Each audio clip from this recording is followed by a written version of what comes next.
ఒక జోక్ ఏంటంటే, కష్టం చాతగానోళ్ళు కూడా కొంతమందికి నీతులు చెప్తుంటారు. ఎట్లా అంటే, కష్టం చేసుకొని బతకాలి, పైసా పైసా పోగు చేసుకోవాలి, వేస్ట్ ఖర్చులు చేయొద్దు అని.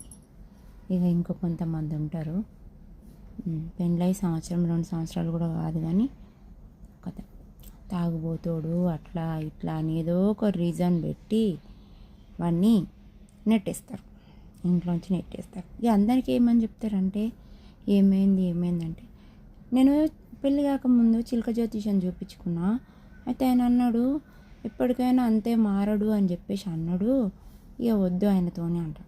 అది 1 సంవత్సరం 2 సంవత్సరాలు కాపురం చేసిన నీకే అట్లుంటే 10 ఏళ్ళు 20 ఏళ్ళు 30 ఏళ్ళు కాపురం చేస్తున్న వాళ్ళు వాళ్ళ బతుకులు ఎట్లుండాలి? ఇక అట్లాంటి వాళ్ళని పట్టుకొని ఏడుస్తుంటారు. ఇక ఇట్లా అట్లా మంచిగా బతుకుతారు, ఇట్లా బతుకుతారు, అట్లా బతుకుతారు. ఆయన ఎవరికైనా మనిషి ఉన్నప్పుడు విలువ తెలియదు, మనిషి పోతే కూడా విలువ తెలియదు. ఇప్పుడున్న జనరేషన్లో హాయిగా ఉండొచ్చు అనుకుంటారు, కానీ కర్మ అనేది ఒకటి ఉంటుంది.